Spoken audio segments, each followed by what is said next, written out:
We stay up. Love to you guys for rocking and rolling with your boy. Yesterday we had tremendous technical difficulties. Hopefully today is smooth sailing. I went to Radio Shack and they said, man, I think you back. Let's get into it, man. Love for all y'all top fans, everybody out there. I see you guys. We're going to show you some love today. But first, we're going to talk about Emmanuel, Acho, and SpeakEasy. They want some smoke with Nightcap. That's interesting. We're going to talk through that.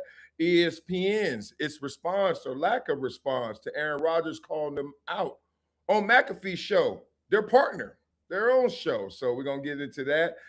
Dan Le Batard saying ESPN is dead, and Rob Parker even chiming in saying they wouldn't let Stephen A. Smith do that. So we're going to have those conversations. Speaking of Stephen A. Smith, he goes off on a WNBA coach who has support for trans athletes out there. And allegedly, supposedly, maybe there's a trans athlete in France headed the WNBA's way. Oh, finally we're going to see some dunking. Let me stop. All right, Kayla Clark is staying out of politics, and Colin Cowherd loves it. Rob Parker is going to go there on Shador saying he's being protected by that last name. Well, we got a lot of topics to talk about today.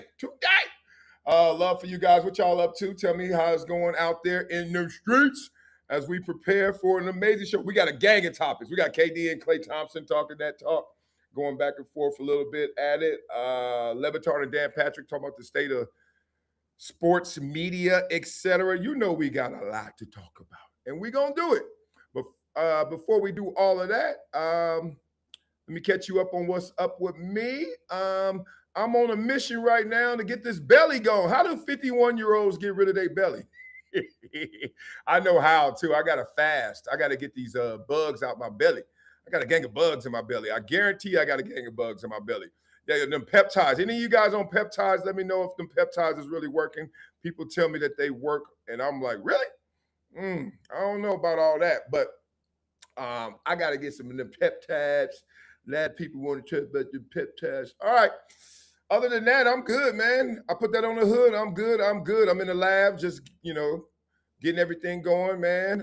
Itty bitties are loving daddy, and daddy's loving itty bitties. All of that stuff is how they say, we in training camp right now. You don't know how good we are. I don't know how good I am until it's time to play the game. So the games will be played very soon, and you guys, unfortunately, will be able to participate and see. Damn, what y'all doing out there? Yeah, it's that. But love to all you guys rocking and rolling with your boy. That's all I care about, is that we keep it real over here, not over there. All right, it's time to stop stalling, Wiley. What you gonna do when they come for you? That dude. What you gonna do? We're gonna play this. This is Emmanuel, Acho. This is SpeakEasy. They want the smoke with Shannon Sharpe and them boys. Y'all see this? Shout out to my boy Acho. Talked to him yesterday. Told y'all, nothing but love. Nothing but love. Let's go, Acho. What you talking about there, boy? Yay, I'm so happy we're working today so far. Now all other shows start seeing numbers they've never seen before. And that was happy. We give a little shine. We let the sun shine on them a little bit. But guess what? We come back out, Shady. Hey, they'll die off again. Shout out to y'all for being the BlackBerry, but the iPhone is coming. But what Shannon has built is incredible. Chad is hilarious. And whenever I see Chad, it's always love. We are absolutely a better show. We're a better produced show. We are more invested show. We're actually in studio. We talk to our audience. We engage our audience. We commit more to the show. We don't do the show from hotel rooms. We actually read the super chats in real time. Hey, chill with that hotel room stuff. Some people got circumstances out of their control. Wow. Hey, you got to admit, say what you want about Acho. Say what you want. Dude, since he done left Fox, he done took all of the, I give a damn, and left it there. He don't give a damn. Y'all can call it clout chasing if you want. You can call it, oh, man, you're just trying to do it for the clicks and attention you want. But everybody in it for some reason, and he is showing his reason is gangster. We have more than just one-shot camera angles. We can actually do a 3-shot. So shout out to y'all for being the BlackBerry, but the iPhone is coming. When Nightcap, Oh, let me hear the beginning for Shannon again before I respond to this. Goodness. Maybe I need to hear it all again one more time. Goodness. One more time. God dang. I mean, are we on ether, no Vaseline? At least the intention. He trying to go there. Boom, boom, oh, Jay-Z. Like he like boom, boom, boom, oh. Other shows start seeing numbers they've never seen before. And that was happening. They got, hey, we give a little shine. We let the sun shine on them a little bit. But that's guess what? We come back out, Shady. Hey. They'll die off again. Shout out to y'all. Okay. See, this is the problem with our world. We love what comes from somebody competing. We love competition. We love it. But then we start liking what we like. And if what we like ain't winning, we don't love it the same. Now, in this situation, people love Shannon Sharpe. So he winning. We good with it. But people don't like it when somebody try to mess with what we like. And here goes Acho, knowing that people like Shannon Sharpe, knowing how popular he is, knowing how he has withstood anything that's come his way, the adversities, the issues, anything, firing, it don't matter. He's still Shannon Sharpe. Gift the gab. Now, watch how this dynamic enters. Because now people got a little issue with Acho saying what he's saying. But what is he saying? All for being the BlackBerry, but the iPhone is coming. But what Shannon has built is incredible. Chad is hilarious. And whenever I see Chad, it's always love. We are absolutely a better show. We're a better produced show. We are more invested show. We're actually in studio. Okay. All right, y'all got to beat up in the comments because y'all know damn well I have not watched the whole Nightcap episode in my life ever, and I've never watched the whole SpeakEasy show in my life ever. Matter of fact, I haven't watched any show in its entirety ever. I don't think anybody's watched my show in its entirety ever. It's not that deep. We all were doing the same thing. We catch a clip here, or we catch some social. Come on. Now, that said, y'all like, no, we don't. We watching you, Wiley. We watching the whole hour and a half, whatever. Here's the thing. More invested, okay, camera angles, bells and whistles. It reminds me of how coaches say, look, technique is just a road to success. It's not success. So a lot of times we get lost in, you have all the things that make you successful. You do all the things that can make you good, but how good are you? And then somebody comes along without all those things, and they're just better. Give it to you like this. This is what they said about Larry Bird. Remember how Larry Bird used to shoot like this? And then I dare anybody to go in the backyard and start shooting like this, and then say, I'm gonna make the NBA. Good luck. Remember Sean Marion used to shoot like that, all crazy? Technique is a road to success. You can have bad technique and still be great. So what they trying to do, and I see Acho's point, he's like, look, we doing much more fundamental things better than y'all are. And what Shannon ain't even got to say, and what Shannon's show says for him is like, good for you. We shoot like this, and we still make it. That's the difference. We talk to our audience. We engage our audience. We commit more to the show. We don't do the show from hotel rooms. We actually read the super chats in real time. We have more than just one-shot camera angles. We can actually do a 3-shot. So shout out to y'all for being the BlackBerry, but the iPhone is coming. Blah, blah, blah. All right, let's give this what it deserves. It's fair due. Okay, so to belabor the point of this is a conversation really not about outcome, but about process. Because the outcome is we all got to get in line behind Nightcap in terms of, I think in daily programming, sports, outside of McAfee, and daily, like 4 or 5 times a week, whatever Nightcap comes on, it got to be McAfee 1, right? Nightcap 2. It got to be those 2. I don't see anybody else putting out multiple episodes a week with those type of numbers. Tell me if I'm wrong. So we're talking outcome versus process. And I love Acho for taking this shot because, one, to take the shot, somewhere in your mind or somewhere in your metrics, you think you in shooting range, right? Think about it. If you're about to snipe somebody, you're going to at least think you in shooting range like you can hit the target. Now, we know Acho got the 2.61 million subscribers. He's already admitted to it. You know, I told you guys that first. Yeah, I did. Like I told you, Jim Harbaugh was going to Michigan. Those are two stories I ever broke. No, I told y'all that Acho got that from Fox. Now, did he pay for it? I said, no, I don't think so. I think he negotiated. He finally came out and said it because he got caught flexing it. And then y'all was like, yo, why you flexing something you were given? And, you know, you're going on third base, that kind of stuff, which is weird. That's a weird way to attack Acho because we all wish we were born on third base. It's almost like our resentment is projecting. Nobody ever wanted to grow up broke. Nobody ever grew up wanted to be born in the mud. Nobody ever wants to be an underdog. None of us. Stop lying. So when you see somebody with favor, you see somebody who has privilege. We're going to talk about that. Rob Parker talking about Shedeur Sanders' privilege. When you see somebody in that position, it's better not to show your resentment, right? I thought it was an amazing, smart business move. Matter of fact, I'm mad at myself because I was in the same position as him. As a matter of fact, the show I was on with Acho says, and I still don't know this for fact, but he said that YouTube channel lays dormant with 300 to 600,000 followers, subscribers. Look, I got out here and got it out the mud. I started off with 0 subscribers. You think I'm proud of that? People are like, oh man, good job. Why are you building it up? And only the people in front of you, the people, we did this a couple of shows ago. There are some people in front of me. I would say 10 to 15, maybe. I don't know. But I'm saying it's, in my mind, it's McAfee, it's Stephen A, it's Shannon Sharpe, you know, Clubs 520. I see them. But then somebody pointed out to me, all of them people do it with other people, Marcellus, or they on networks. You the only one doing it out the mud by yourself. And once again, that feels good. And at the same time, and I wish I didn't get it out the mud. I wish I got it out the pearls like Acho did.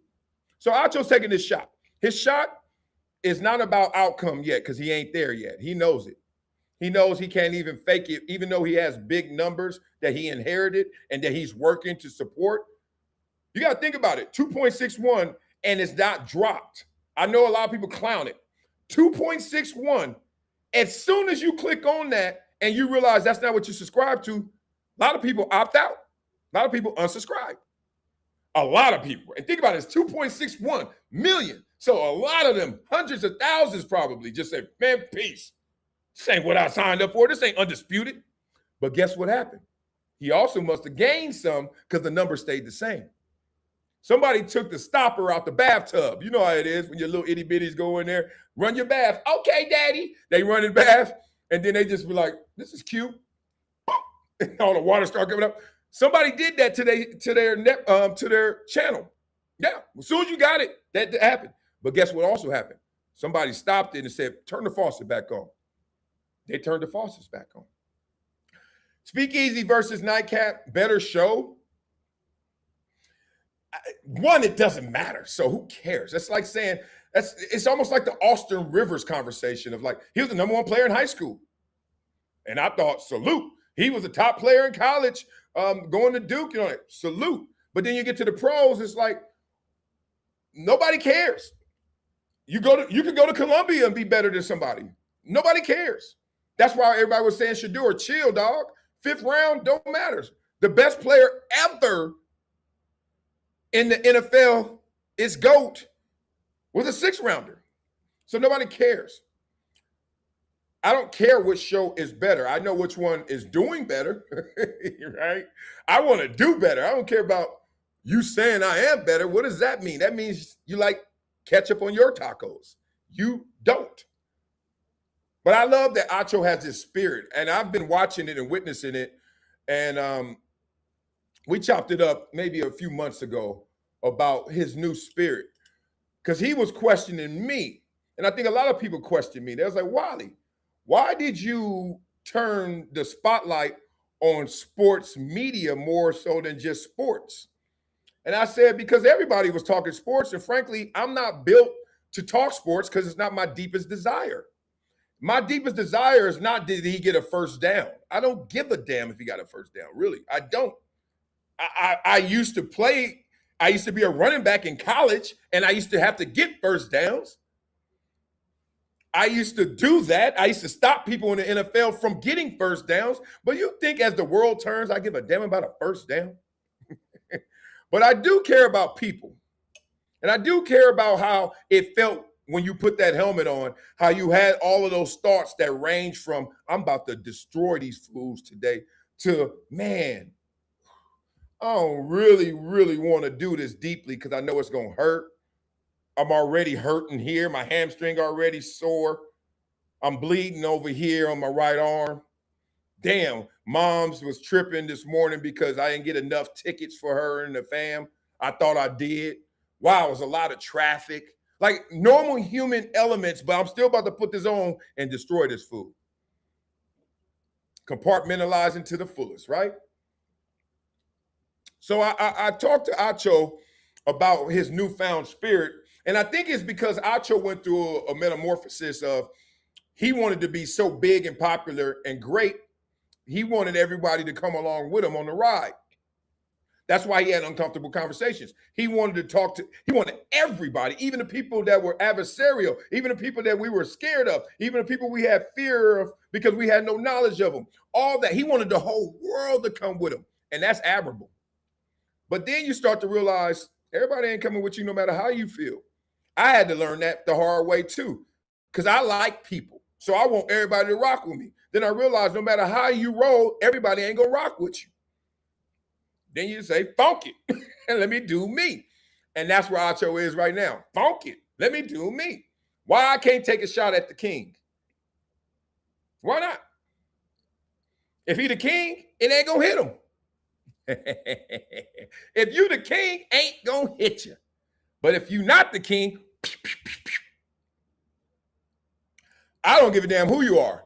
Sooner or later, a shot gonna get you. I don't care how great you are. That's the name of the game. Why? Because we are born to die. And if we're born to die, guess what? Your time at the top is gonna be limited as well. I'm not saying that about Shannon. I'm saying that about anybody who ever has worn the crown. The head is heavy of those who wear the crown. So I'm looking forward to seeing SpeakEasy work with this drive to try to get Nightcap. And I'm not even looking forward to, I'm going to continue to enjoy Nightcap because it is the top dog. You's a flea, and I'm the top dog. And I'm the big dog. I scratch you off my ball with my mother and paw. Y'all's homies better recognize that's what they're going through. So good job for them. It's not beef. Please stop thinking it's beef. Grow the funk up. This is how you get there. For all you guys who love sports and love sports media and love all these topics, y'all got to understand it comes through contest, contention. It comes through tension. You have to move another man against his will by using your skill. Sports and in sports media. We are competing. We all have the same topics, basically. You're going to talk about LeBron. So how else are you going to get there? You ain't got to push nobody else down to get up. You guys just tell them, hey, dog, I see you.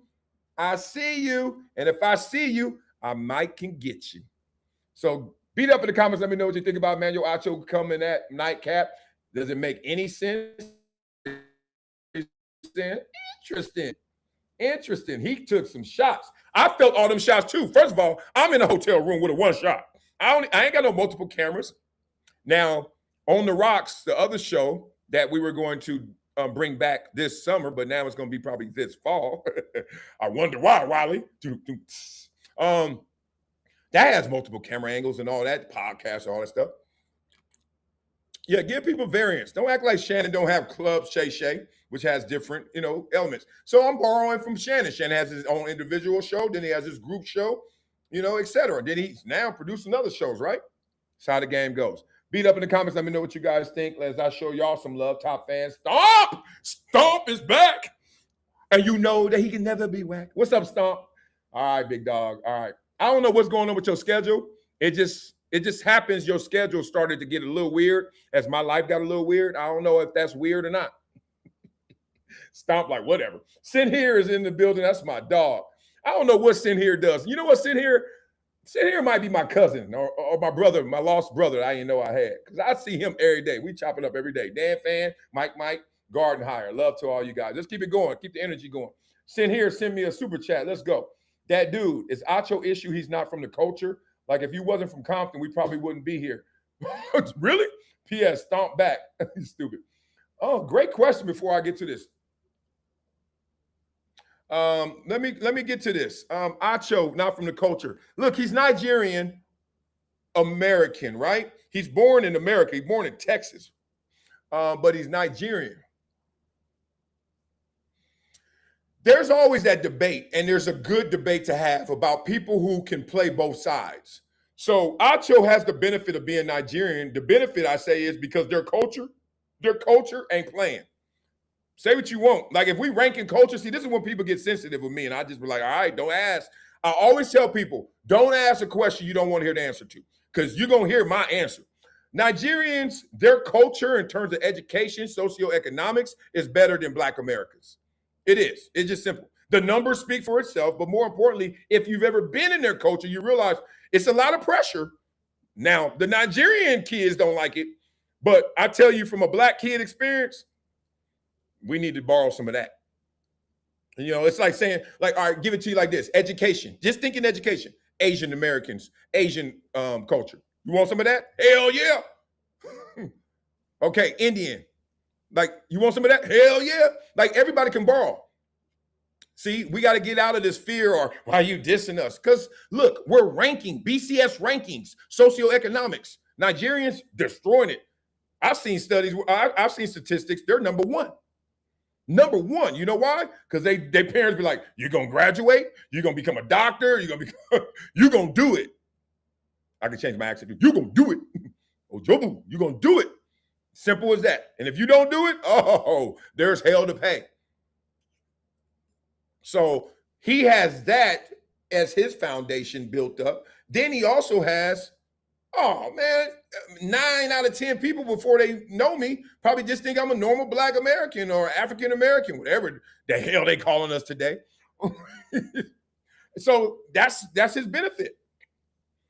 And he knows that culture, not to the degree like me, because he's not me. Like I don't know Nigerian culture like he knows it.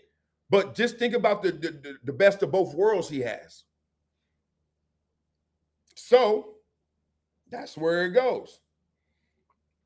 His issue, he's not calling him out because he's not from the culture. I think he's calling him out because he knows there are a lot of ways to the top. You can play Mr. Nice Guy, as Acho did for so long. And then you can say, I could be me, Mr. I Am, and go get it. I don't think the culture matters in this moment. I think the culture built who you are. Now, in this moment, he ain't representing Nigeria against Shannon. He just like, Shannon, I like what y'all doing over there. I like what we doing over here more. I'm going to use your shine. I'm going to use your shine to shine some light on what we doing over here. And people get mad at that. Oh, well. How do you in sports, how do you get respect? You play the best. How do you play the best? You schedule the best. How do you schedule the best in sports media? You start calling them out. How you get Nightcap on your schedule if you speak easy? Boy, we going deep. Damn it. Sometimes I feel the Holy Ghost. Dog, how you get them on your schedule if you Acho? Don't worry. I'll wait. Call them out. Now, they don't have to schedule you. They ain't got to respond. And I'm sure many a times they didn't respond. Right? Hey, Notre Dame, y'all still want to play us? Who, USC? Nah, we good on y'all. No, we're done. No, y'all not helping us. And then they all of a sudden say we're going to get them again in 2030. But when you do respond, I don't know, some psychoanalysis here, some smart people with degrees would say, you did respond because he got you in range. I don't know. I like to respond to everybody, so that don't count for me. I just talked about anybody and everybody. I don't like in those restrictions. Like I can't talk about him, and I can talk about him. Or if I talk about him, it's clout chasing. If I talk about him, what is it? What do they say? You stepping down. You stepping on. You stepping down. You stepping on somebody's head. I forget the saying. Like, oh, look at you, big dog over there stomping on the little ants. You can't win, so just be you. Just be you. I love it. All right. Y'all got some more super chats on this damn topic? I'm done. Okay, Wiley, let's be real. I hate when people say let's be real. You speaking for yourself? What you mean? You think I'm over here sweating at 5 in the morning to fake it? You think I wake up at 3:30, dog, with no alarm? Hello. So I'm insulted that you said let's be real. But I understand it's a catchphrase, so I ain't gonna trip. Acho has been taking shots at Nightcap for a minute. Yes, he has. And Shannon fired back. Yes. Also, Shannon, ISO, and Chad stay in different states. Yeah. That's why, did I give credit to the technique conversation? Did I give credit to Acho and all the elements he pointed out? No, I didn't. I highlighted them, but I ain't give him credit for that. You don't get credit for that. Oh, you got better camera angles. Like, I don't give a damn what my shoulder is when I knock you down. You know what I'm saying? Like, but there is a technique to this. Let's be real. There's a science and an art. Acho is trying to point out the scientific ways they're better. The science. Inside hands, Wiley, right? Button bench. This is all defensive line talk. When you come off the line of scrimmage, I want you to butt them, I want you to bench press them, and then I want inside hands, Wiley, and then I want you to shed. Either way, go get them. That sounds amazing. And I'm not going to lie, that works. It works. Not to perfection, but it works. Inside hands usually wins. Low man usually wins. That's what Acho's pointing out. However, there's always that dude. I give you Ted Washington. If y'all don't know who Mount Ted Washington is, #1 defense I played on in Buffalo, he was our nose tackle, our nose guard. Ted didn't do none of that. Ball snap, this is what Ted did. Said, he stood straight up, put both arms out, grabbed the guard or the center or both guards at the center pulled, boom. Start smoking a black and mild, start whistling, saw where the ball went, bye. I mean, grown men, they in there doing the Fred Flintstone with their feet. They going, ugh! He like this. Oh, okay. What? So technique matters until it doesn't. Sometimes you're just that good. Shannon Sharpe is that good. Be real. Shannon Sharpe been Shannon Sharpe since Shannon Sharpe was Shannon Sharpe. On the field, you knew he was going to be on the mic. On the mic, I remember getting interviewed by him when I was an active player in like 2001 or something. He was on CBS with Dan Marino. I think Phil Simms. It was crazy. And no matter what he's been through, and we all know the ups and downs of this game, he's still Shannon Sharpe. He's an Autobot and Decepticon. He ain't going nowhere. So good luck talking about your technique against him. You know what I mean? Let me give you my last story. I always got to give you this story about Shannon Sharpe. It's my favorite story. We were on the field, and I'm a rookie, I think. Rookie. My favorite team growing up was the Denver Broncos. John Elway fan, right? Love him. Carl Mecklenburg, love him. Man, crazy. So anyway, I go to my first game ever in the NFL is on the road, Buffalo Bills, preseason game. Couldn't believe it. Like God is like, here you go, Wiley. I'm like, wow, my favorite team, Mile High Stadium, couldn't breathe. Right? So there's a lot of stories I could tell you. I can tell you my John Elway story, which made me, I got to tell you real quick. John Elway, I saw him. I ain't going to do that. I'm going to rush through it because I'm trying to get to the Shannon Sharpe part. Shannon Sharpe on the field, big muscles. You think he yoked now? What do you think he looked like at 27? And I was yoked. He was yoked. He that country yoke. You know that country yoke is different because you were like, were you outside lifting weights?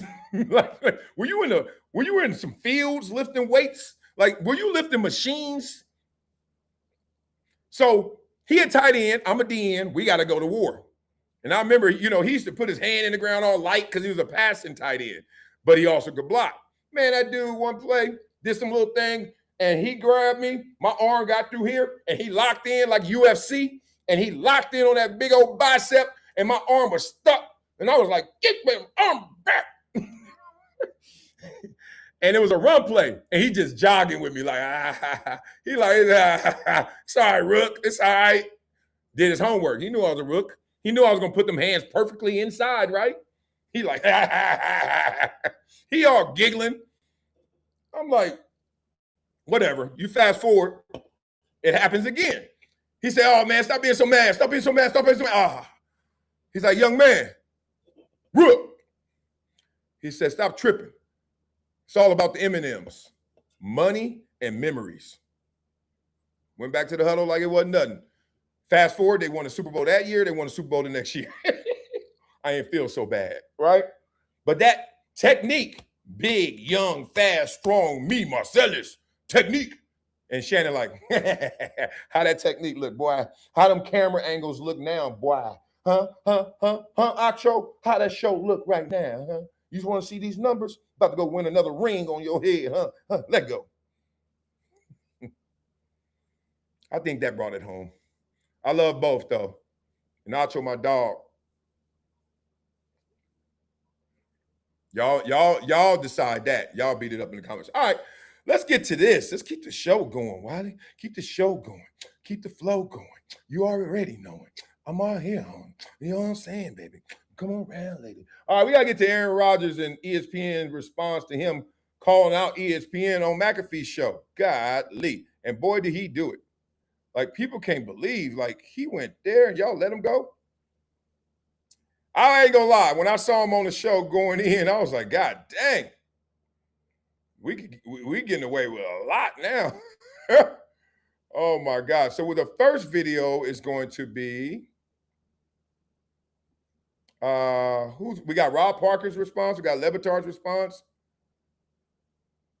and we got some topics today. What's the first one? Yeah. I can't believe it. I keep forgetting. I'm looking for it. Look at me. He's like, Wiley, get organized over there. Get into it. Get involved. I see one. Oh, here we go. ESPN had nothing to say. ESPN had nothing to say about it. Yes, they did. Florio, Mike Florio, Chris Sims, Kyle Shanahan's homeboy. I love it. Let's talk. Goes on ESPN, craps on ESPN, while on ESPN. ESPN had no comment about the things he said about ESPN on ESPN. It almost felt like that moment in Goodfellas where Robert De Niro throws up his hands and says, what's the world coming to now? That ended very differently. Yeah, it did. But what is the world coming to? Where you will platform a guy who attacks you, take it, all because you have this view that we must have this property that's in this 2-hour window and it can do whatever it wants and any guest can say whatever they want and we must have that there because we must, and whatever happens, we'll just deal with it. Before we get to Chris's answer, thank you, Mike, for introducing me on your show. Here's the real. ESPN, as we talked about it yesterday, what was it, Mike Floss, who came out and said, we are embracing authenticity. No more debate. So if it's real, it's real. Like, think about it. Aren't you too big to fail if you're ESPN? Yes. Aren't you too big to fail if you're Disney now? Yes. Your brand speaks volumes. Your brand is it. It's like all these old rappers and old rock and roll people. Like Van Halen could go on stage right now and it's sold out. I just went to a concert, was it a year ago, the Rolling Stones.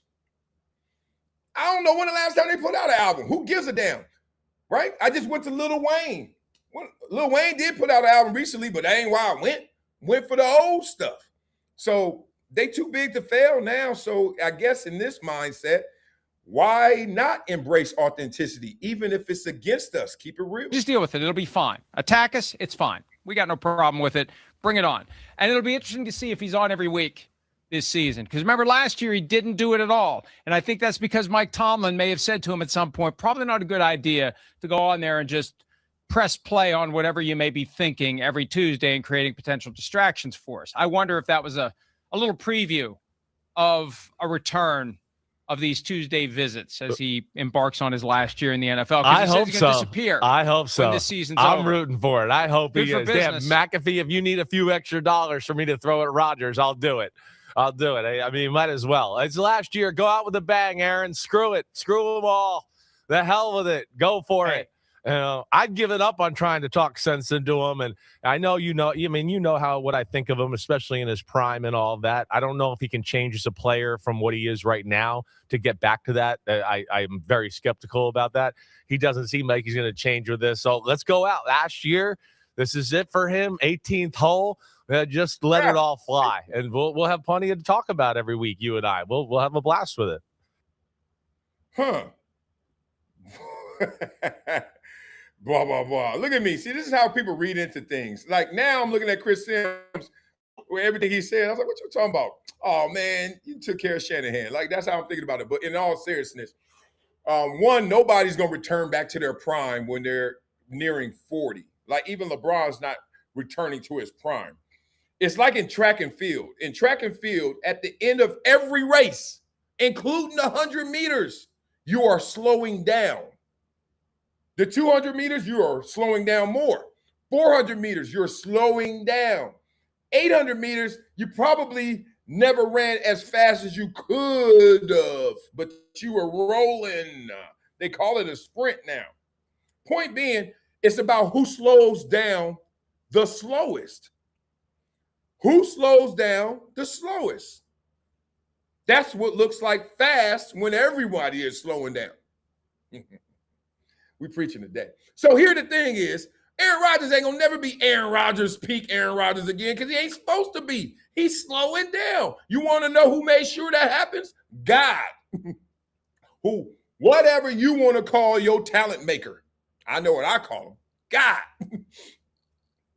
You ain't getting no better. You may have better years. You may pull out one of them Brett Favre years at the end. What was it, Minnesota that year? Sick. Good for you. But we all know that greatness is not just getting up there, it's staying up there. If greatness was just getting up there, I was a great, great NFL player. And I don't think I was. I think I was a damn good one and I had great moments. But greatness is getting there and staying there. I stayed there for 2 years, almost 3. That ain't great. That's damn good. It beats most people who don't even get to the league. Hold on. See, I say God now. I got to say God bless you.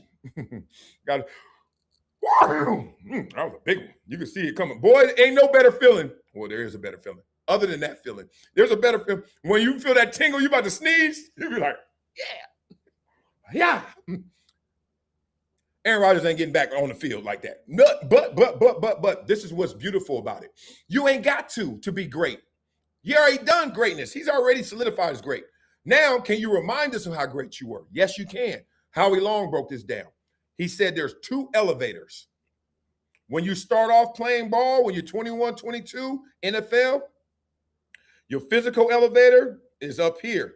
Your mental elevator is down here. I don't give a damn who you are. You're a rookie. You don't get it. You think you do. You may hit the ground running. You don't get it. And he said, those elevators start doing this. Physical coming down, mental going up. He said, right here, that's your prime. Your prime. Aaron Rodgers been out of that. Aaron Rodgers been out of that thing, right? It's okay. Just remind us how great you are. And he will. But his comments, because his mind is here, he gangster with it. He don't give a damn what y'all talking about. And I hope he comes on every single week. Why? Because it's real. It's how he feels. I don't have to agree with him. Matter of fact, I don't even listen to people to say if I agree with them. I listen to people say, can I learn from them? That's what I want. That's what I want to see. Y'all tell me what y'all want to see. Y'all looking at Aaron Rodgers get on there and just talk about what y'all just know already? No, I hope not. I hope not. Because that's not how you learn if you already know it. Come on, let's go. Debate is good. Controversy is good. I saw some people who were writing about the idea that ESPN is now moving to try and unwind the embrace debate era. And some things have been written about can they actually, by edict, remove what has become, game-changing in our industry, which is create debate for the sake of debate. It's how First Take went from ESPN's most criticized show to one of its most valuable shows, is because what Greg is saying is right, that debate is good and controversy is good. And in that respect, I want to play for you. I've got a number of football stories that I want to get to, but from yesterday, the Pittsburgh Steelers are not interesting. This season is thrown away. They don't have a championship chance. Their one-year bandage at quarterback. Oh, Mike McCarthy, though. Is chief, the hood ornament on uninteresting is Mike McCarthy. It's Mike McCarthy. And so Pat McAfee is making his rounds, going around to football camps.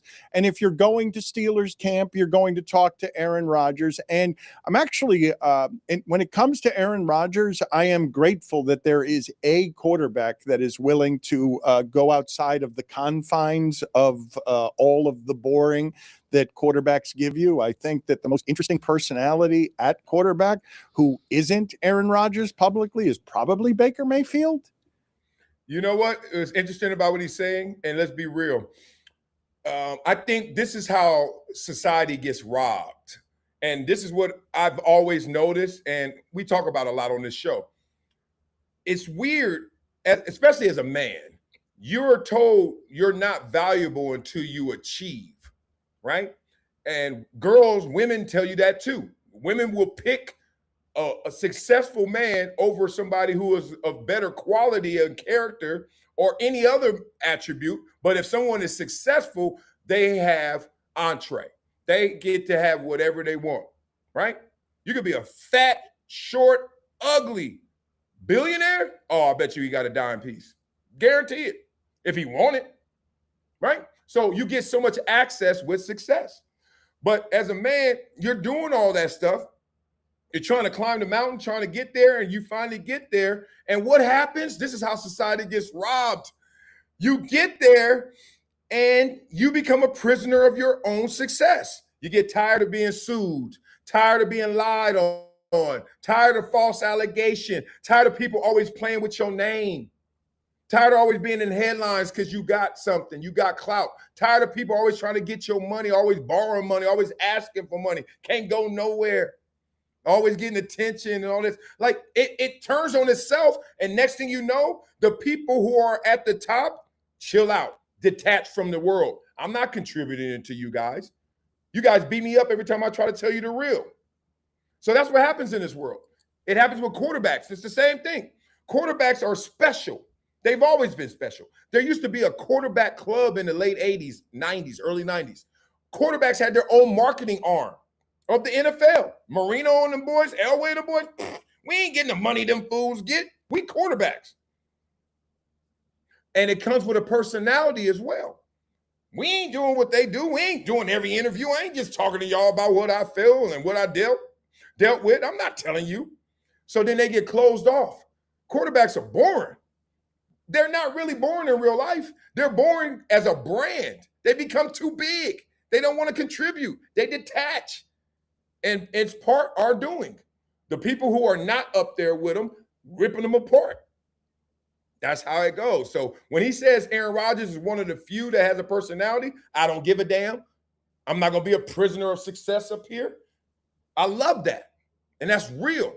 Baker Mayfield, real. Tom Brady and them cats, man, they ain't dealing with that. If you know Tom Brady, you get to hang with him, he real. Peyton Manning, you get to hang with him, it's good. Public facing, I ain't dealing with that BS. I know how y'all act.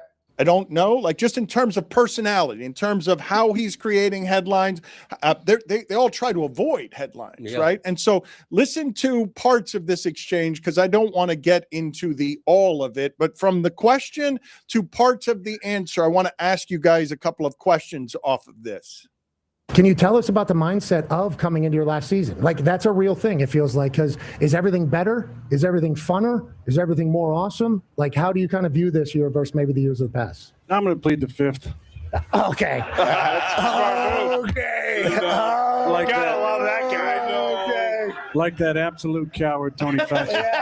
Absolute coward. Yeah. Eric's back, Are you baby. kidding me? Yeah. 111 You got a times. pardon and you're in front and you pleaded over 100 times Yeah. at the White House. What are you scared of, Tony? Yeah. I thought you were the science. Yeah. Yeah. I thought you were I am science, and you get up there and you can't answer a question. Yeah. What are we doing? And how much time did the network spend at that? How much time did they spend on my responses every week, on my vaccination status, on Taylor and Travis's wedding? Okay. I love that so much. It just felt like the ether beat came on. Bump Jay-Z. Like he bumped Fauci. Like bump Fauci. I heard it. What I saw though, because I've known Aaron Rodgers from Cal days, watching him, covering him, knowing him a little bit, but it's grown in terms of relationship. Point being, it took Aaron Rodgers to go through the fire to now spit hot fire. That's why I always tell you, if you're going through hell, keep going. You'll prevail. Aaron Rodgers. I mean, this is Aaron Rodgers, y'all. Recruited not as well as he should have been. JC, all that stuff, goes to Cal. Aaron Rodgers sits behind Brett Favre. Hey, Brett, show me the way. Nah, son. Sit down for 3 years. Aaron Rodgers sitting down for 3 years. Anyway, finally gets his. Boom. Gets a Super Bowl ring. Bam. 4 MVPs. Bam. You know, more lovable than not. Discount. Remember when it was a discount double check season? You couldn't. It wasn't nobody fresher than Aaron Rodgers. When he scored that touchdown, everybody looking, yeah, hit them fool. Down for the back. Whoa, that was hype. Anyway, all of a sudden, what happened? Him and the coach kind of falling out. Is it the coach? Is it him? He's starting to chirp a little more. Is it him? His attitude? I don't know about Aaron. When the last time you won a Super Bowl? Hey, when the last time your quarterback won a Super Bowl? Have your quarterback ever won a Super Bowl? 4 MVPs. All of a sudden, you can see it. People starting to chisel at him. Then COVID hit. Oh, rat. He come out on the other side. What? Other side? What do you mean? Well, I'm anti-vax. Then he kind of said he wasn't. He got the jab. He didn't get the jab. Oh, they destroying him. When you're going through hell, keep going. You'll prevail. He went through all that. Now, he took all of those shots.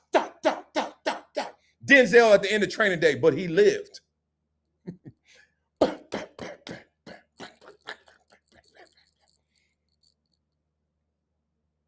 Any more? So now y'all didn't kill him. What they say in was it Art of War? Is it leave no survivors? One of the 48 laws of power, leave no survivors. If you gonna go get somebody, you better get them. If you swing at the king, you better not miss. They missed. Now he pissed. You may have seen McAfee clap during that after he goes after the network. That dynamic is interesting. And the question, that's one of McAfee's producers enjoying the chaos that they're causing. I like, if you kept watching the clip, he then starts to really go in on ESPN. And the producers are like, whoa, back to Fauci. Back to Fauci. They literally just started saying, go back to Fauci. Yeah! So a number of things that I want to get to here, Greg, but what are your thoughts as you hear portions of that? My initial thought is if you have Aaron Rodgers on as a guest, you want maximum Aaron Rodgers. You want weird Aaron Rodgers. He was 5 years ago, he was the sports face of anti-vaxxers.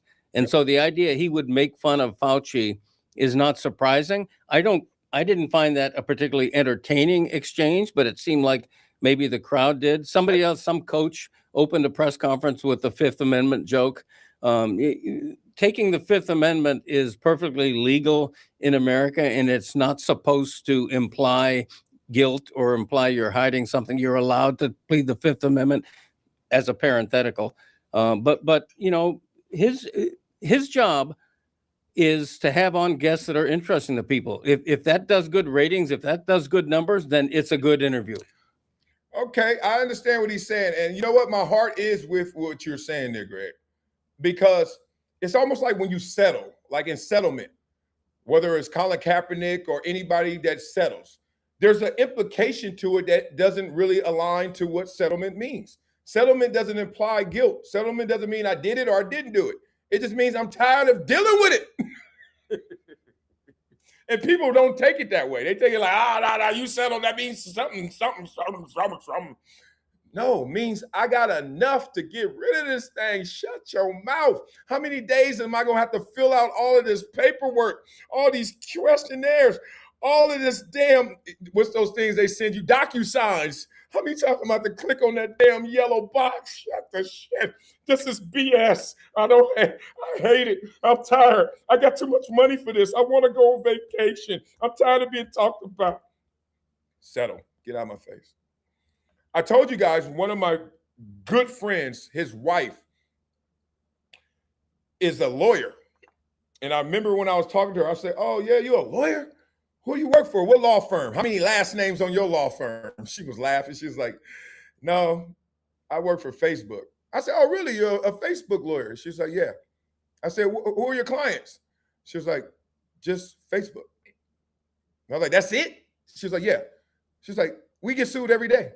I said, what? She was like, every day, in the dozens, if hundreds. I said, are you serious? She's like, oh, yeah. And then have y'all seen that preview of the movie coming out? Another Zuckerberg movie? That first one was insane. What was that, like a decade ago? Insane. That was the best. They got another one coming out. To that point, they get sued every day. You imagine? See, that's what I'm saying. Mark Zuckerberg, who this genius creates Facebook, becomes this trillionaire damn near. He can't wake up without hearing, oh, here we go again. Now, I'm not saying he's innocent or guilty because I don't even know what the lawsuits are. Point being, here we go again. Every day, every day, every day. Okay, so that's one of the things I wanted to talk about with you here, because you just said debate is good and controversy is good, and I'm guessing ESPN made nothing yesterday that was seen more than that. My guess is that ESPN made nothing yesterday that was seen close to a fraction as much as that. And the question I have for Amin and the rest of you is not what is ESPN's job, but what is television's job? And the reason that I ask the question is because when ESPN had 110 million subscribers and 100 million of them were not actually watching much of anything on ESPN, the most viewed things were football games, and it was 10 million people watching football games. So you have 100 million people paying for something that they're not actually watching or using.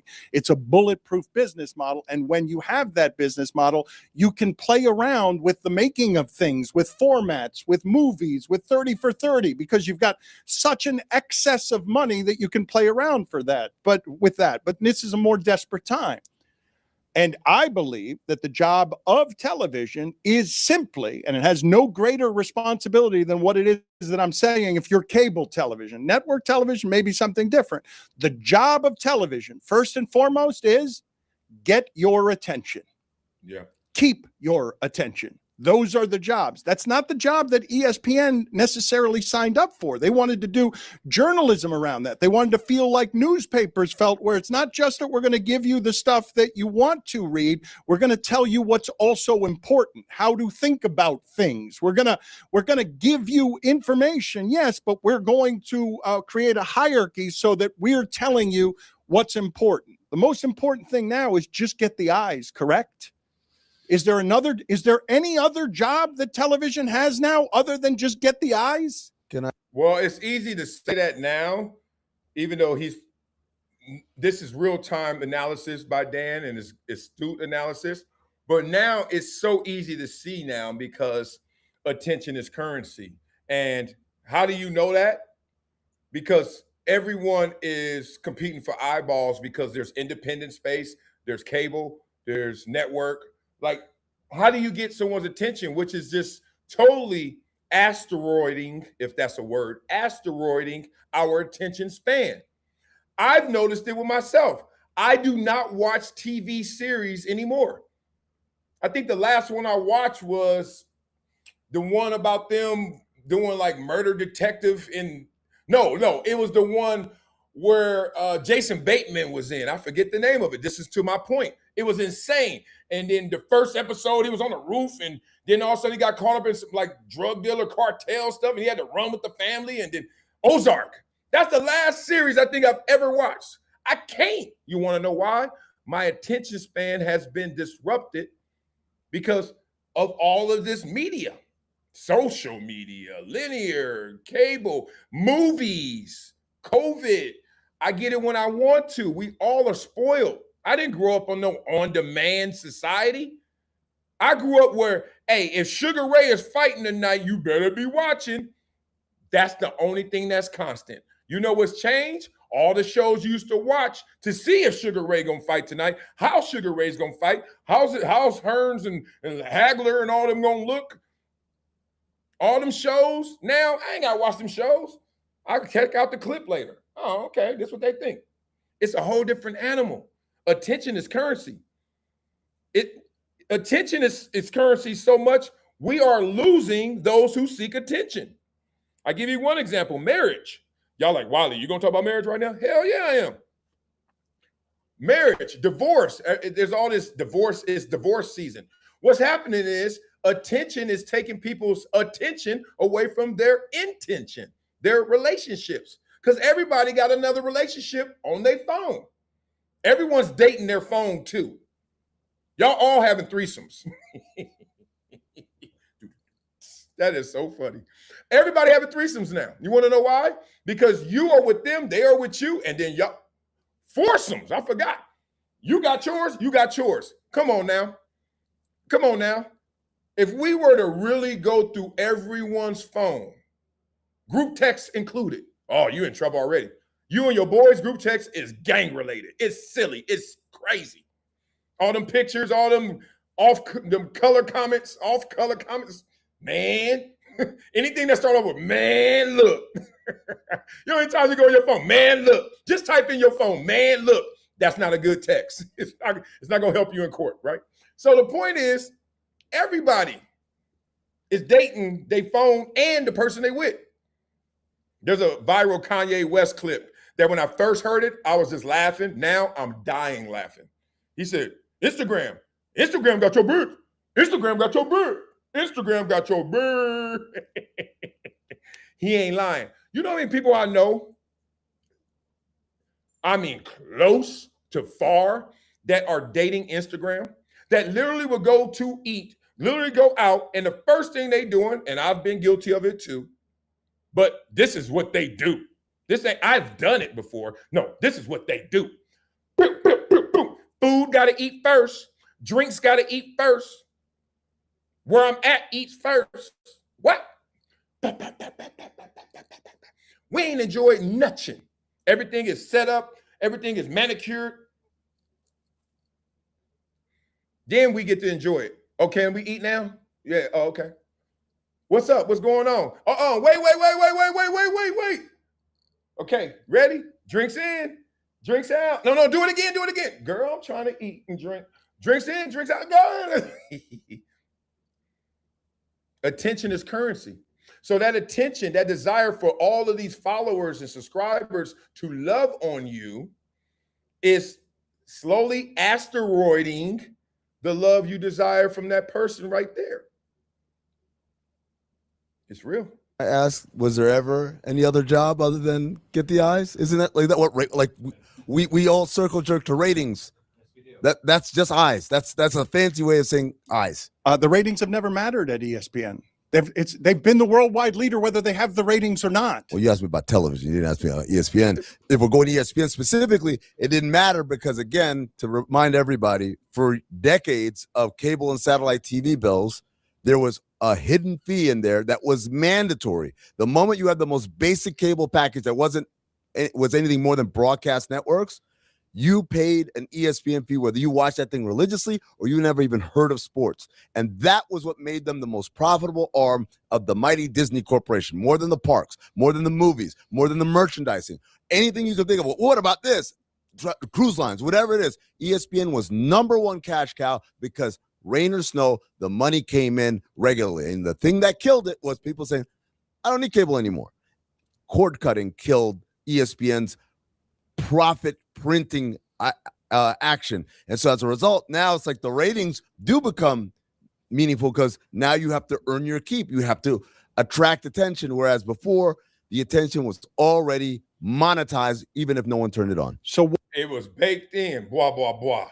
Hey, y'all didn't catch maybe the genius of what he just said, but it was real simple.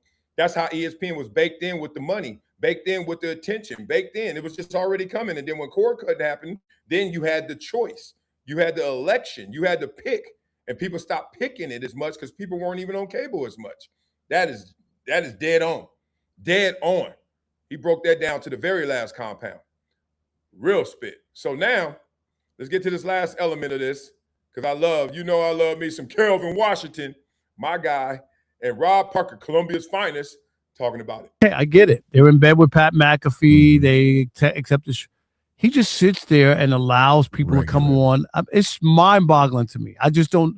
Seriously, like, you could have an opinion, whatever. If somebody was in here as a guest right now and started ripping Fox Sports Radio and whatever, trust me, there would be pushback. No one's going to sit here and just be like, "Oh, okay, well, he said it." That was Cam Newton's argument when Jason Whitlock was like, "Well, he has an opinion." No, that's not how it works. Oh, especially on your own platform. On your own platform, if he wants to do that, fine. The thing about Diana Rossini, he has a point. You know what I mean? Mm-hmm. But I'm just saying, you could be Pat McAfee and you act like you're independent. You're not independent. They pay you. I'm sorry, right? If you were on YouTube and doing your own thing, you could do whatever you want. That's not where you are. I just don't get that. Well, okay, now, what I know we all know is that McAfee's a partner, not an employee, so therefore he gets different liberties. So one of the liberties it seems like he was able to take is having Aaron Rodgers on no matter what they felt about it. Another liberty is now, okay, since we had Aaron Rodgers on and he looks like he was on the right side of history, let him get his fair shots off. Because, look, you want to be authentic. Y'all can't say y'all want to embrace authenticity. Y'all want to get rid of the embrace debate era, and then somebody comes on here who you know is authentic and don't let him shoot his shot. Simple as that. Here's the pushback that I would have, though. I think ESPN has said, well, it is what it is. We've built the house on 2 tent poles. Stephen A., Pat McAfee. Everybody else, you either making pennies on the dollar or we're willing to let you go. I can't imagine Stephen A. sitting there. Seriously. But hold on. I get what you're saying. Okay, Stephen A. has been fired. You bring it up regularly, and I think with good purpose, because you're saying he understands. Even though I'm big, I've been fired. Stephen A. goes right at the line. He'll say something. I told the bosses I didn't like letting Ryan Clark go. He'll say some things to them, but he's never fully disrespectful. Pat McAfee, watch this. Stephen A. doesn't go on there and first take and cuss. Pat McAfee comes on and cuss. They literally have to put a disclaimer at the beginning of the show. Yo, they might say some things, might be some cursing, please. He called Caitlin Clark a white B word. Yes. On ESPN. And so my point is they've jumped all up in the bed. Rob, pajamas on, turned the fan on, took a little melatonin. They are fully in bed, Rob. This isn't like, oh, well, we didn't know. They know what he is, what he does. And not only that, Rob, they re-upped to the man making $60 million a year. So you daggone right he's going to do what he wants to do. You're right in theory. Like, it makes like, damn, I can't believe that. They have made it basically. We distribute this show. He ain't even affiliated with us, really. We just distribute the show. Their air. But I'm saying the way they operate it is we're just pumping out a show. It's like HBO. I didn't make the movie, but I'm airing Batman. I didn't make it, but here's Batman if you want to watch it, because I know everybody wants to watch Batman anytime we air a Dark Knight. And that's what they're doing. I still find it strange. I don't even. You could do whatever you want, and I remember what. Before he goes there, see, Rob is old school. Like, you can't, I don't care how many youngsters you hang with, you old school. You don't believe that? Just go out with some youngsters. I was in the mall yesterday. I had to go to the Apple store. So I'm walking in the mall and I'm just giggling and laughing. How kids look at me. Like, they literally look at me like I'm their coach. I don't care what level, what age, all these girls, all these dudes just looking at me like, oh, hey, how you doing? Like, but before, used to go to the mall to pick up girls in my era. You used to go in the mall and it was all like flirts. Only one girl flirted with me yesterday. I'm like, damn, either I got to lose this belly or stop looking like Coach, but I dress like Coach. I'm looking at the kids. I'm looking at these young dudes. I'm like, I ain't wearing that. I'm looking at the girls. I'm like, you wearing that? But that's the point. We old school, okay? We different, and they see it. And so when you old school like that, you just look at stuff like it's different, and you're like, ugh. That's how Rob looking at Pat McAfee. He's like, Stephen A couldn't do that. Well, Stephen A's old school. He was there in the 2000s, like 2005, 7. You know what I mean? Like, you dress like it's 2005 right now. Dress like you Birdman right now. Like, 9X Mitchell and Ness jerseys. Come on, with some fatigue, some camo shorts, and some Air Force Ones. Like, even though Air Force Ones still roll, but they're not the same, but they still roll. You know what I'm saying? You old school. Let it go, Rob. He attacked Norby Williamson, one a long time.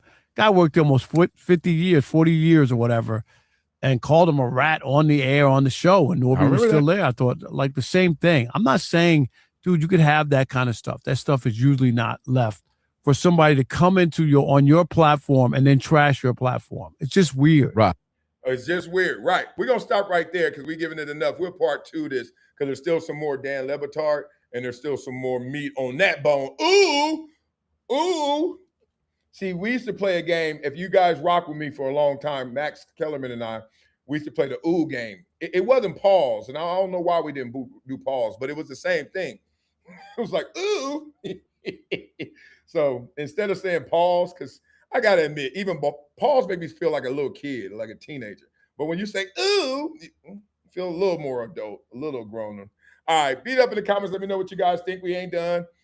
We got to talk about Stephen A. Smith going off on the WNBA. Man, there's so many good topics here today. I definitely want to get to that Shannon Sharpe exposing the hypocrisy in media, how they cover MJ and LeBron. He brings up Ahmad Rashad. I said, oh, Shannon been doing his homework. Shannon been at it. So we're going to talk about that. We'll see what time looks like. But who are our top fans right now? Who we got up in here? I see y'all in there dissing Stomp. Keep dissing them. Let me stop. Stomp is number 1. They said you coming in and out like 5 minutes and then you dip. Sin here is 2. The Tar Heels 3. Just Jewel. MD Telt is 5. Good stuff. New booty at the bottom. Good stuff. I see all you guys. Drew Mac G. I see you. Just Jules. I see all these members in here. Let's go to war. Let's go to war. Go to this war. All right, Stephen A. Smith going off on who? He goes off on the look, this is an old topic, but it keeps jumping up because I got to stop this. Hold on. It keeps popping up because, let's be real. It's almost like if you don't keep talking about it or you relent, people going, you give them an inch, they take a mile with this. And I think it's unfortunate. It always gets misconstrued. People want to say that if you say something on this topic that you're transphobic or something like that, and they don't really want to listen. And Stephen A. Smith is not backing down. Good for him. Let's hear what he got to say, though. See how good it is. Let it go. You are Cheryl Reeve, the head coach of the Minnesota Lynx. That is an irresponsible thing to do. You are a coach for a female basketball team. Do you not think that the females are being screwed over if they have to compete against a individual born as a male? Now, do you see this? Cheryl Reeve shares her support for trans athletes. She's the coach of the Minnesota Lynx. She wore a shirt that said trans kids belong before game against Fever. Now, that could be a split-tongue comment. Be very careful because they do belong. However, since you're in the setting of a WNBA game, do they belong now on a WNBA court is where people are taking it in assumption, right? Now, if you wore that shirt at an elementary school, then you'd be like, no problem. Of course. But you're wearing it at a what's the W stand for? Women? Oh, okay. WNBA game. And you're like, has any trans athlete ever played in there? No. Watch this clip. And then the next clip, that may change. The next clip is going to change maybe the WNBA forever. What are you talking about? What are you talking about? You trying to tell me that a college player for the men's at a college program anywhere in the country or an NBA player should transition to being a woman and be allowed to compete in the WNBA? Man. Or on a collegiate level to a women's college program? Whether it's UConn, South Carolina, Iowa, Tennessee, or wherever else you want to come up with. What the hell are you talking about? See, this is when inclusivity doesn't include common sense. And I've been on this topic. I was early on this topic. I was strong on this topic. I've made a lot of headlines on this topic. I'm fatigued of this topic because I'm like, I'm not going to convince the people who think the way that they think if it's opposing common sense. It's just common sense. It's too many ways to attack it, too many ways to objectively make people understand. Follow the evidence. I'm not talking about people. I'm talking about the evidence. The simplest anecdote is the fastest woman ever ran a 10.49. I always get that wrong. 4.8 or 4.9. 10.4849. FloJo. I know high schoolers right down the street right now that can run that. Dudes, high schoolers. She's the fastest woman that ever lived in world history, the whole planet's history. There's some high schoolers right down the street, go get that. They probably ain't got to warm up too tough either. Just being real, okay? And now you want to let whatever that engine is, we call it male, we call it testosterone, we call it post-puberty, whatever you want to call it. You want to let that thing, whoa. Let me tell you, when my voice dropped, these muscles start coming out and I can start grabbing a pencil and put it between my chest, walking around. Hey, what's up, girl?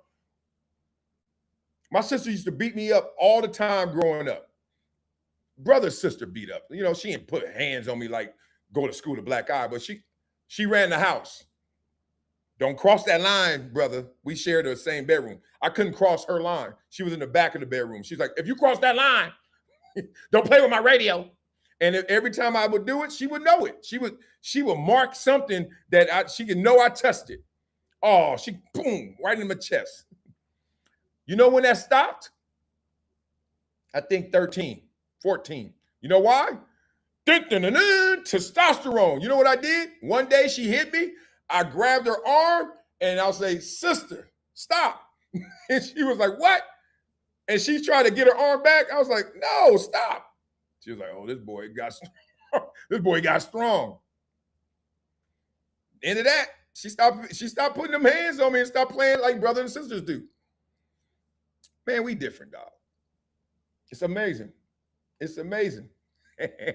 And we still arguing over this. Okay. But man, look, I don't know how to play any basketball, but if you give me a month and you just say that I could transition, I bet you I could get some buckets. I guarantee you. This right hip is working. I don't know about the left one. I get some buckets. It's not true. It is false. AJ DeBonza, not to throw his name out there, Darren Peterson, hell, pick a scrub. If you're a male and transitioning to female, you should be playing against the women. Nobody said you can't transition from male to female. The issue here is competing against the women. That's what Sophie Cunningham was talking about. That's what Riley Gaines is talking about. How are you, Coach Cheryl Reeve, and you could condone that? And then you're going to come out with a T-shirt. No regard for the WNBA. No regard for the sponsors that may be put off by that. No regard for the bottom line that might be affected because of a position that she has taken that you know is going to be politicized because that's what you did. No regard for that whatsoever. How is that okay? Strong. Keep going, Stephen A. And this is a strong comment right here from Brandon and a bunch of letters and numbers. He says, life is exclusive. Inclusivity is a myth. Everything in this life will exclude someone except two statements. All humans are made in God's image, and all human life has value because of that. Man, you and I must have went to school together or grew up around each other. He ain't lying. Dog, you can't have anything without someone having less. You can't have anything without someone having more of that same thing. That creates the exclusivity. How do you, I mean, the Bible talks about it. Like all the holy books talk about it. How did we have the knowledge of being naked? How do we have the knowledge of anything? Everything went from absolute to relative, right? You know it. Everything is based off of something else. It's a relative world. Relationships, relative. And people don't understand that. And I know why, because it just doesn't sound good, doesn't feel good to hear it.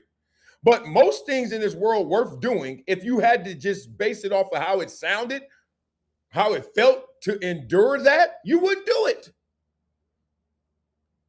If you knew how hard it was to make it to the NBA, NFL, CEO, you wouldn't do it.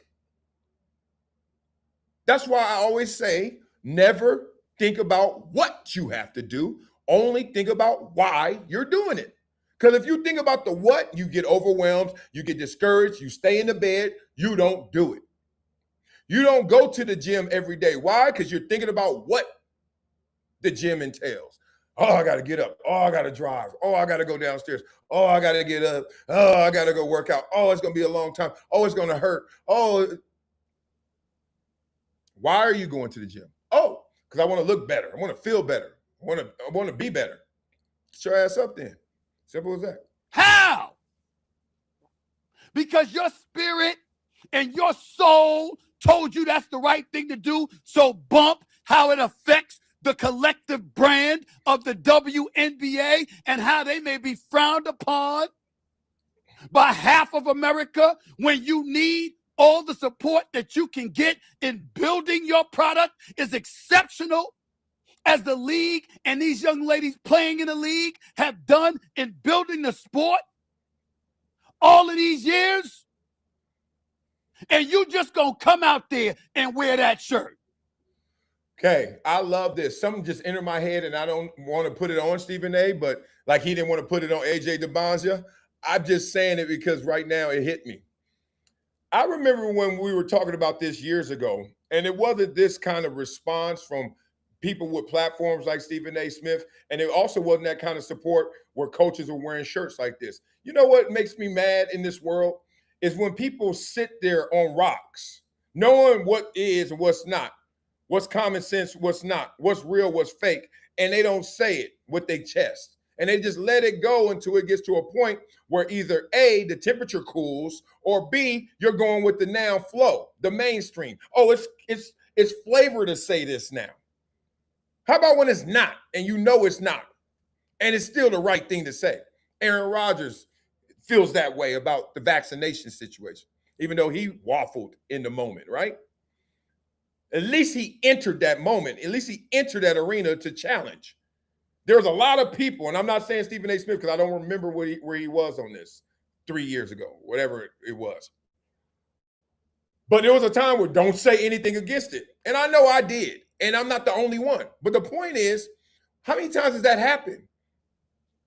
Until it gets to a place where, oh, flavor of the month is say it? Oh, we all can say it. Just something that entered my mind, entered my mental chat. Knowing it was going to bring attention to you and knowing that you're going up against the Indiana Fever with Caitlin Clark, who obviously is the #1 draw in the WNBA, which means cameras are rolling. It's just an accident or coincidence that that's the game you chose to wear that shirt, huh?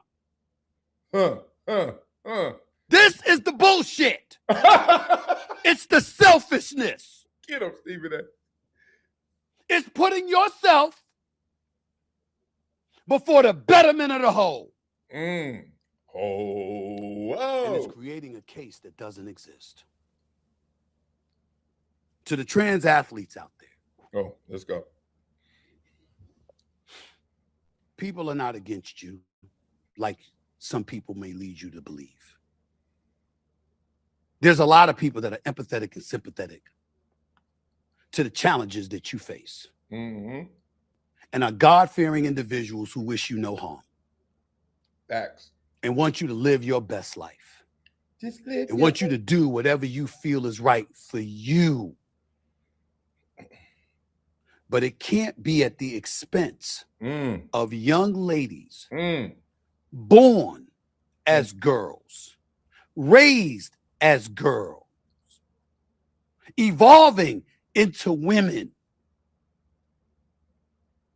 having a sport for their own that's infiltrated by others who are not born the way that they were. There are girls who are evolving into women who know who they are, and what they want to be as women. If you were born a male and you're transitioning into female, you are different. Yeah. Fact. That difference does not give anybody the right to violate your civil rights and your civil liberties, or to do harm for you, or to excoriate you, or to mess with you, or to torture you, or anything like that, mentally, emotionally, physically, spiritually. They don't have a right to do that. Preach. But you don't have the right to impede upon women's sports. Wow. Powerful. That's why you're at the top. Big dog alert right there. Woo. And y'all know this message hits home for me because I have 3 daughters out of 4 children, and one is 27 years young who played collegiate sports, went to UConn and ran track, and out there in Connecticut was one of the bigger, if not first, stories of someone really dominating that transition in high school. Was tearing the record books up, right? And it really still hits home for me because I got a 7-year-old and a 6-year-old. And I won't lie to y'all, they athletic as hell, you know? My 7-year-old is gigantic. She was 99 percentile height and weight as a 6-year-old. She had to go to the doctor, coincidentally, on her 7th birthday in the morning. Goes there. She's 7 now. She just transitioned, pun intended, to being 7. So we have to do the height weight again. Guess what she was? As a 7-year-old, she's one day of a 7-year-old. She's not 365th day of a 7-year-old. She's first day 7-year-old. So she's getting compared to all 7-year-olds. 99 percentile, 99 percentile. She's gigantic, but can move. However, there's another one, my 6-year-old, who can move faster pound for pound and age for age. She's 1 year behind her. They both ran the 100. She runs a little faster. She bounces when she runs. She runs with perfect form. Itty bitty. That's Livy. I'm not saying where they're going with it. I'm saying what they are with it right now. They're at it. However, I also know 6 and 7-year-old boys. And right now, the girls get them. The girls can compete with them. The girls can get them. My daughter, Araya, played against Lou Williams' son. Lou Williams' son used to play in our league. He was good. But Araya could hang with him, right? Araya could hang with him. He was her stiffest competition, and I think she was his. She's bigger than him. But boy, he already got Lou Williams telling him, hey, man, jab step. All right, man. Spin. You go off that screen. Little man going off screens at 6. He was wearing Araya out. And all Araya had was, I'm bigger and quick. Maybe quicker than you. They were going at it. And you know what the best part about it? You know, seeing Lou there, talking to him. But the best part about it was, I'm sitting there coaching this, and I'm like, you better get him now, baby. Because when you see 6 in high school, it is. But to Stephen A's point, to this conversation point, imagine, and I'm not putting this on Lou Williams or 6, but imagine, let's run all the way with the example. It doesn't work out for 6, whatever it may happen, or he I'm not even going to say it. All of a sudden, Araya makes it to the WNBA. Go Raya. She on the Mystics or something. What is it? The Valkyries? That is a horrible name. I don't know what the hell. What is that? What is that? A bird? I hate that name, but I like the team. She on that team. Daddy, come to the game. Oh, yeah, Daddy, guess what? Guess who I just saw at practice? Who? Six. Remember Six? His name is Sex now. What? Let me just tell you how many points Six or Sex would score. 98. What was the final score, Daddy? 90-80? How did he score 98? He just did, Daddy. He scored more points than we had. He would destroy them. And remember, a lot of times, this is the one who didn't destroy it as a man and make it to the NBA. Okay, I'm done with that example because I don't like using real people that I love like that. But you get the point. You get the point. All right, so beat it up in the comments, man. We all know this. You can't make sense out of nonsense, and I'm getting fatigued of talking about stuff that if you don't get it, you don't want to get it. Either you don't have the capabilities to get it or you don't have the desires. Either way, you're wasting my time now. I'm done. Okay, let's move on. Last topic. Oh, this is a good one, too. Shannon Sharpe exposes. You know we ain't going to have this show without talking about no MJ and no LeBron. Let's talk about this. Shannon Sharpe exposes. We got a lot of other topics, but we can't get to them today. Sorry. Sorry, because time is up. I know y'all got to do stuff in this world. Me too. I got to go hiking. I'm hiking every other day now, hoping that belly goes away. But you know what's funny? You know, you lose weight in the kitchen. You just shape how it looks in the gym. And I got this gym fascination. I love the gym. I also love the kitchen. That's the problem. Let's go. One person. Nobody has had a relationship with a player like Ahmad Rashad had with Michael Jordan. Hello. Not one person ever said he glazed. Yeah. Not one person ever said he was on the payroll. Not one person. Now, if you like a player, you're on the payroll.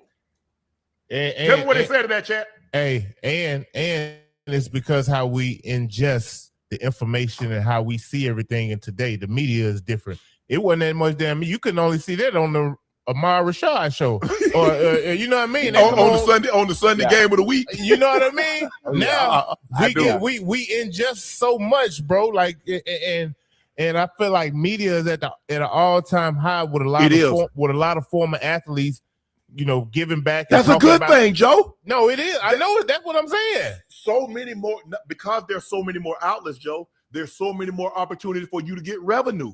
Back then, there was only one place. There you go. That was it. There you go. So you got so many people. It's a lot of people with different opinions. Yeah. And that is your opinion. But let me ask you a question. Why didn't Chad jump in there when he was drinking that coffee and Joe was waiting? Come on, Chad, stop playing. Now, I love this. this conversation. Look, I grew up in that era watching Ahmad Rashad on, what was that, Saturday morning? And then it felt like Michael Jordan was always on there, but then some people retort, nah, it just, when he was on there, it was so big, you just thought that.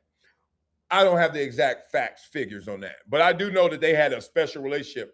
I do know that right now, I don't know, Tom Brady and Jim Gray, LeBron James and Jim Gray. I mean, when will you see a athlete, and I beat it up in the comments, an athlete win a championship and they walking off with the reporter?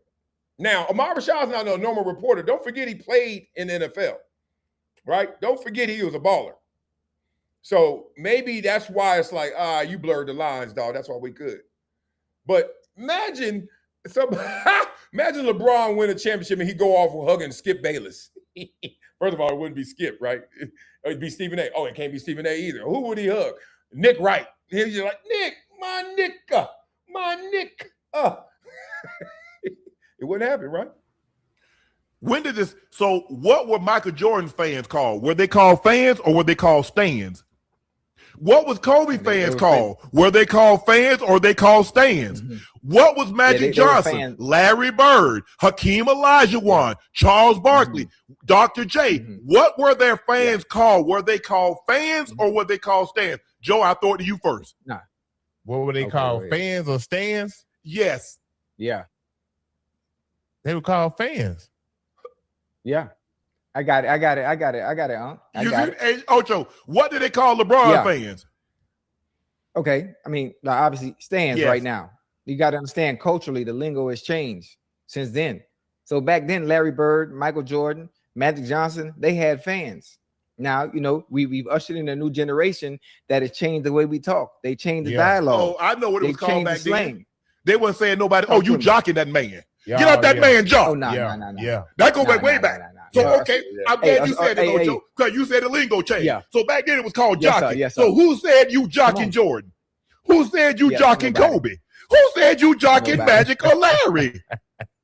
I'm glad you did that, Ocho. See, hey, Joe, you see how open the door? See, that's what you got to do. Sometimes you got to open the door because Ocho don't want to open the door. Yeah, so I got to kind of nudge you. Yeah. I got to try to nudge you. I'm glad you said that.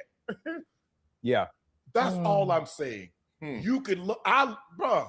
Y'all see all them damn Jordan shoes I got? Yeah. Y'all see all them Kobe shoes I got?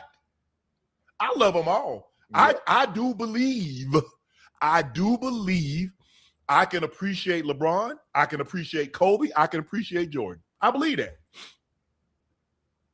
Now, you got who you believe is the GOAT. That's an argument that's never going to be decided. They never got an opportunity to play each other. Jordan says it's not fair for him to say him to go because I didn't play against, some of the Bill Russells. I didn't play against the Wilt Chamberlains. I didn't play against some of those guys. And some of the guys that's going to come along didn't play against me. And some of the guys didn't play against.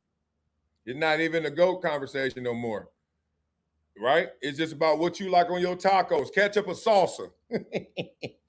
Real spit. Oh, thank you for the trophy. What the hell? Somebody just sent a trophy that cut up into some cake. I just told you I'm trying to work on my diet. The hell you sent me some cake for? And so I saw somebody say this is a wedding ring. Man, this is my right hand. Boy, you better get out of here. And this is an Aura band, right? I need to get a sponsorship from them once I get it past all this BS in the news. This is an Aura band. It shows me my heart rate and all that good stuff. But it does look like a wedding band. I know you ain't know. Damn, look at them fingers. I remember when Bruce Smith, this is a real story. We're going to get out of here on this. Bruce Smith, when I first met him, one of the first things I noticed were his hands. And I used to stare at him. And I used to look at him. This is me like normally without trying to, like this is normal. And then you're like, all right, now I can straighten them out. That's about as straight as they get. Real spit. So I remember when I met Bruce Smith for like, the 12th time. And I'm stopped staring at him and talking to him a little bit. I was like, hey, big dog, why your hands look like that? He said, what do you mean? I was like, why they all curled up? Looking like Cringer on He-Man. Looking like you about to claw something. He said, just keep playing, young man. Keep playing, little man. You'll see. Every time he said that, you'll see. He was right. I remember in practice, I used to practice really hard, like unnecessarily hard, because I wasn't playing that much my rookie year. So my games were practice, which coach said it was supposed to be, and my Columbia butt was like, okay, coach said go hard. And then all the vets out there, you playing against the vets, they like, chill, dog. Like I'm over there beating them on every rush and stuff. They're like, because they sore. They coming off the game, and I'm coming off of just standing on the sideline with a gold chain on, NFL medallion on, and looking at everybody in the crowd. They like, and I remember that. He said, you play long enough, you're going to bring that down a notch or two. Trust me. He was right. So craziness, man. Oh, man. Love for all you guys out there, man, rocking and rolling with your boy. Let me give you a last shout out to the top fans. Stomp is there still. Marlo Jones Jr. God dang, Marlo Jones Jr. You know damn well his daddy's still working at that factory after 47 years, married to your mama for 48. That is a name. Marlo Jones Jr. Man, that's a name. Boy, they don't make that name no more. They stopped naming people Marlo.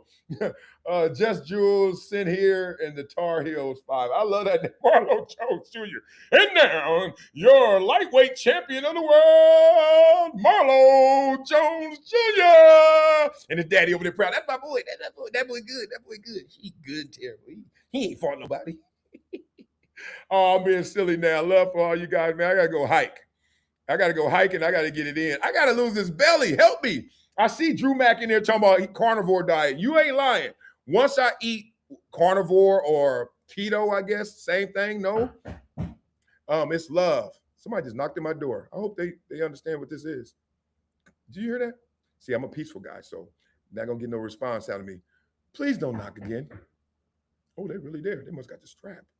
I should keep this on, huh? Let me go see what happens. Hold on. Hang on. They're gonna be like, damn, this motherfucker big.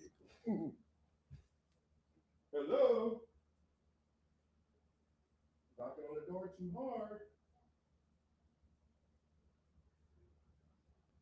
Okay, thank you. Knock gentler next time, please.